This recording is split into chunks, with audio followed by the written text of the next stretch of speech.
The Assembly will now hear an address by His Excellency Daniel Francisco Chapo, President of the Republic of Mozambique. I request protocol to escort His Excellency and invite him to address the Assembly.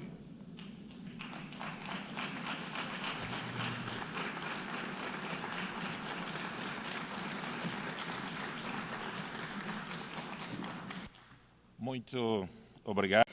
Thank you so much.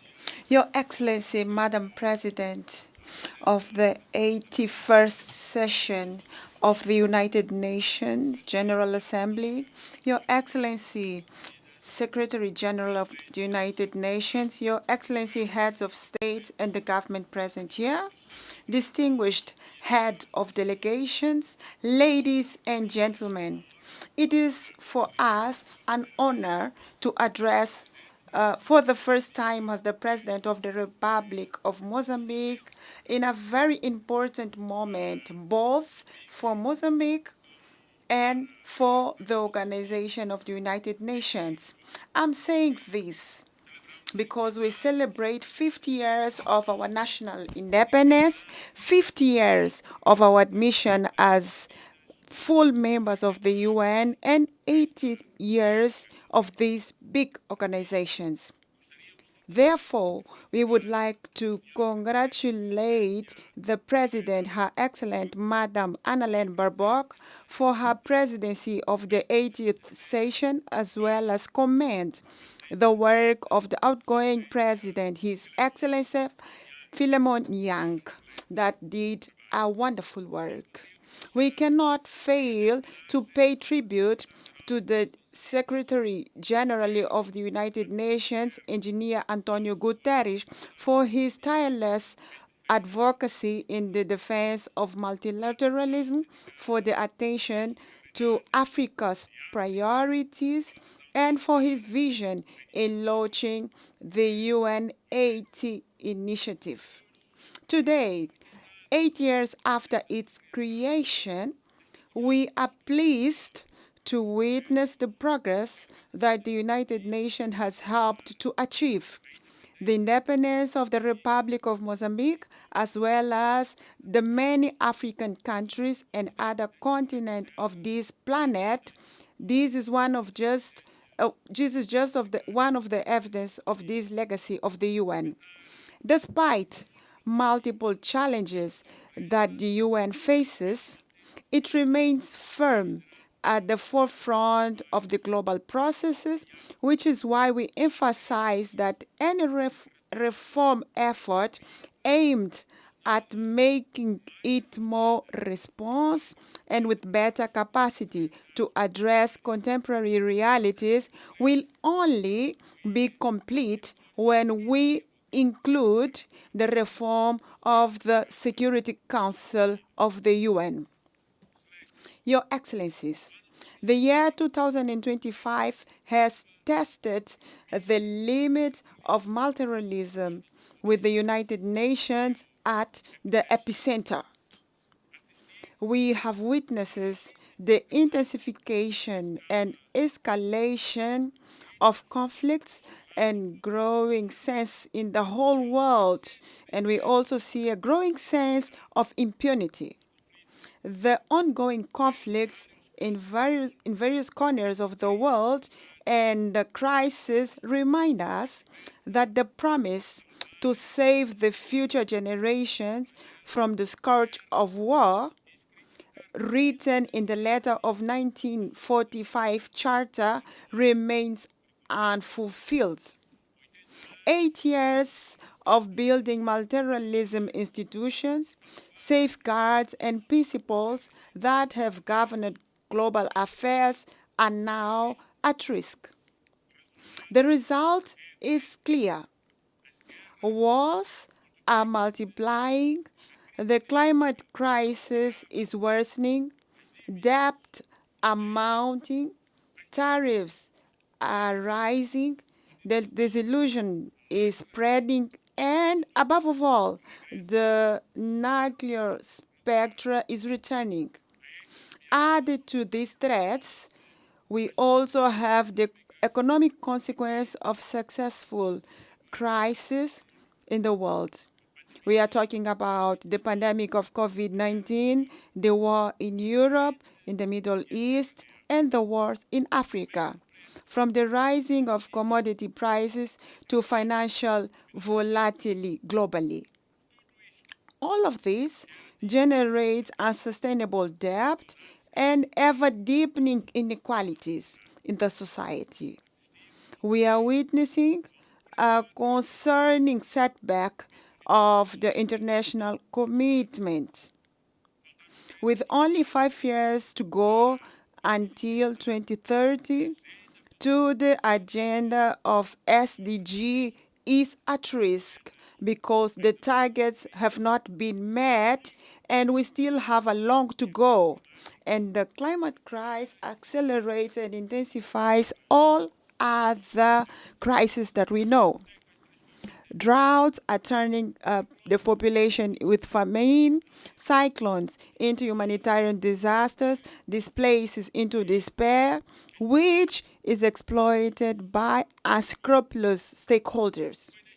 It was in this context that the historic opinion of the International Court of Justice of 23rd of July 2025 unequivocally reaffirmed that the states have binding legal obligations to protect the climate and the environment from the greenhouse gas emissions.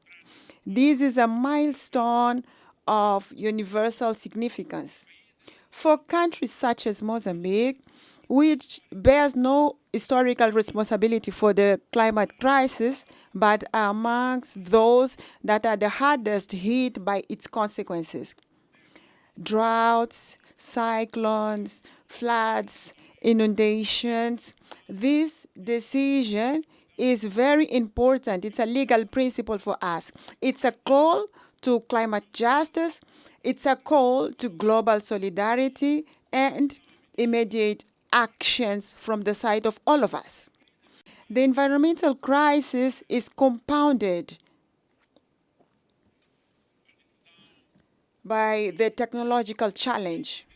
Artificial intelligence and other emerging technologies offer extraordinary opportunities, but also serious risks of exclusion, manipulation of the society, and even militarization throughout autonomous weapons. These advances pose new challenges to the defense and human dignity, justice, and labor. As long as we do not fully understand how these models work, we cannot entrust them critical tasks without robust safeguards in place. Otherwise, we are going to destroy the world. For that reason, Mozambique advocates a technological and climate diplomacy capable of regulating risk and democratizing benefits through genuine transfer and sharing of knowledge, of technology, so that the science and technology are not factors of exclusion, but rather instruments of climate justice and inclusive development in the world. Faced with these interconnected challenges, our continent, Africa, can and must play an active role in defining international rules and standards, formulating principles and scientific ethics, and determining research priorities, ensuring that technology innovation is always at the service of the humanity and not at the service of destruction of the humanity. In face of this crisis, the isolation is not the answer. Constructive dialogue and strengthening of multilateralism are. The Pact for the Future, adopted in 2024, offers concrete and innovative responses for relaunching of multilateralism adapted to challenges to the 21st century.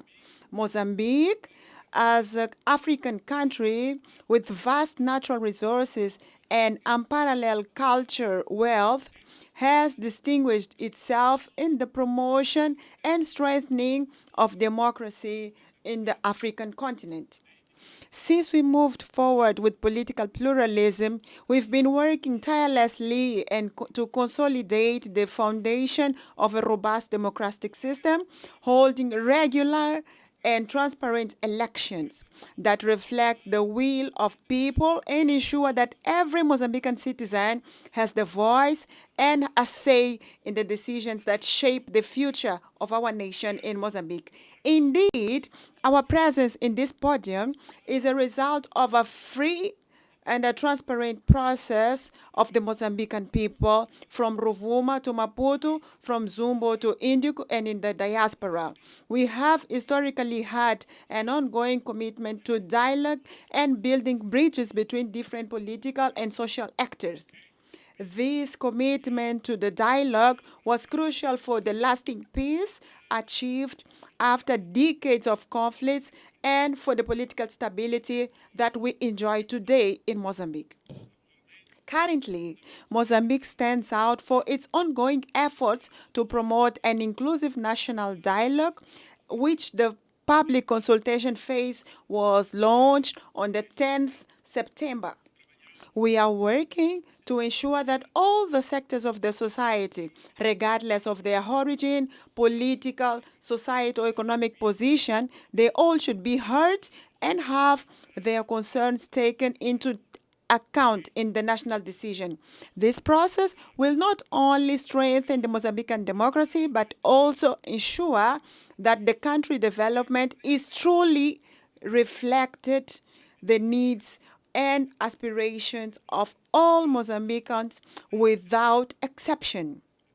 We do believe that the true strength of a nation, it does not lie only in its ability to resolve conflicts, but it also in its ability to promote in a peaceful and constructive manner.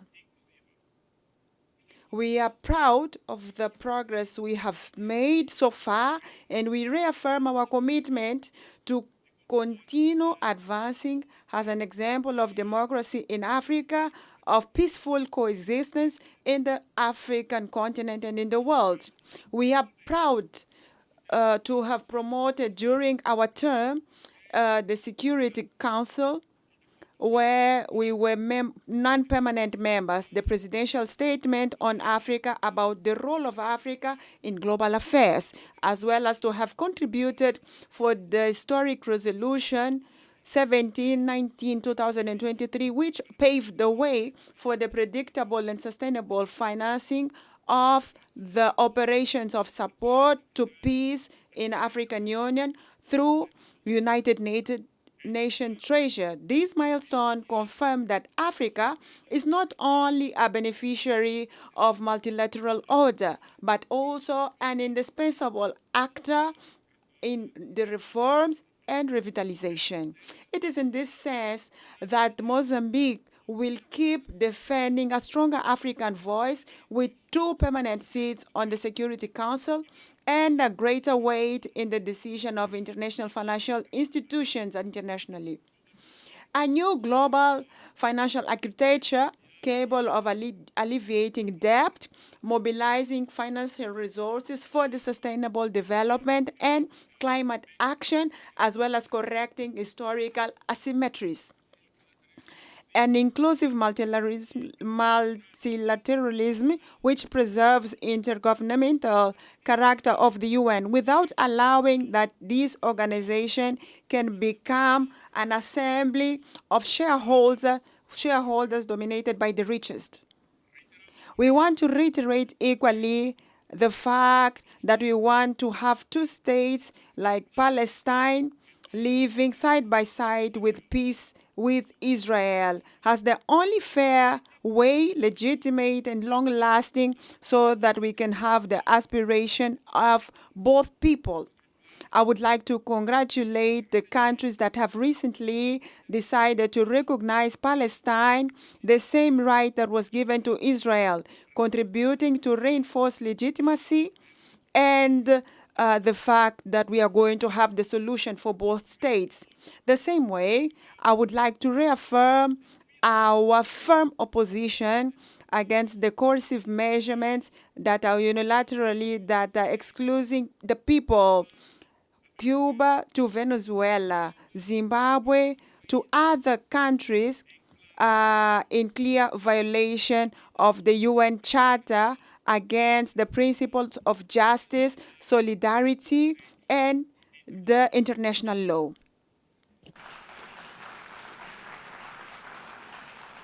Minhas senhoras, Ladies and gentlemen, the topic chosen for this session is like it's better to be together. 8 years and counting for peace, development of human rights could not be more timely.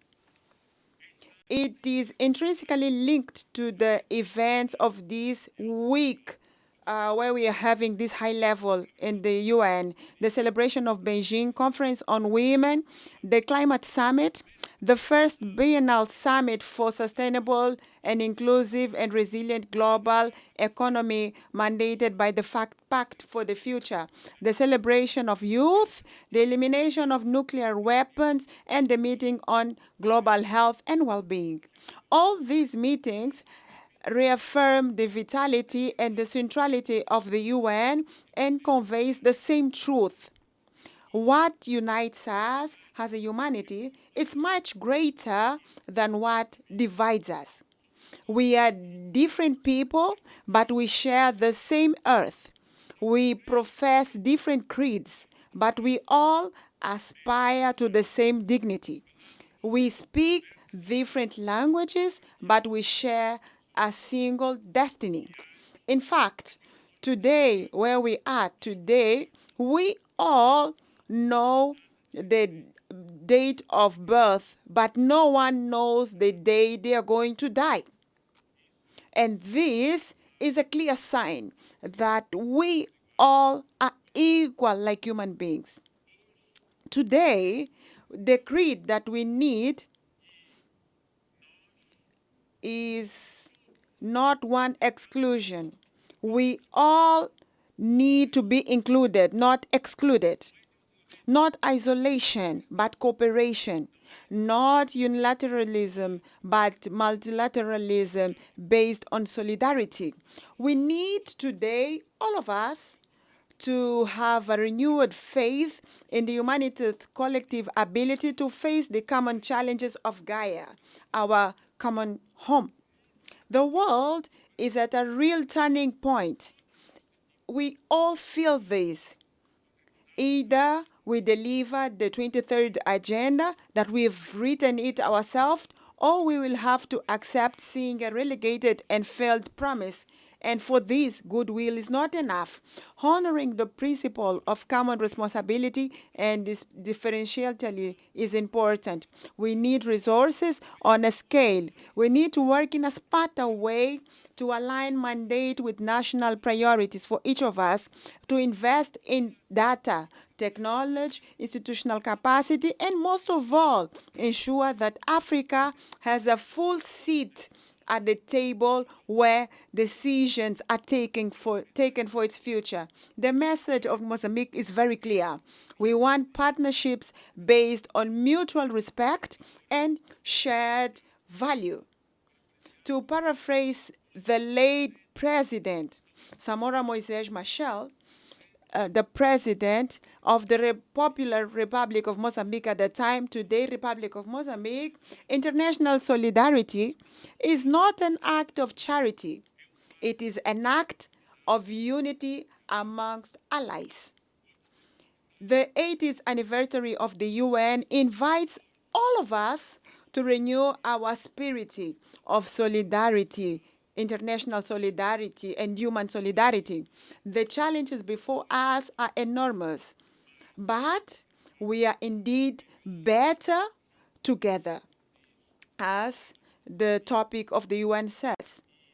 And if it is true that each generation inherits the world from the previous one, it is also true that each generation has the duty of leaving a better world for the next generation. This is the guidance principle of the Agenda 2030. It is the spirit of the Pact of the Future, and it is the reason why we have this organization, the United Nations, to transform the hope of the people in the world into actions, solidarity into concrete results for the people, so that we may have the courage, all of us in the planet, to reform with wisdom, learn from our mistakes, and the determination to offer peace, development, and human rights to everyone, all human beings in the planet. To conclude, I would like to say that Mozambique counts on the UN, and the UN can count on Mozambique. Thank you so much, everyone, and wish you success. Thank you. On behalf of the Assembly, I wish to thank the President of the Republic of Mozambique.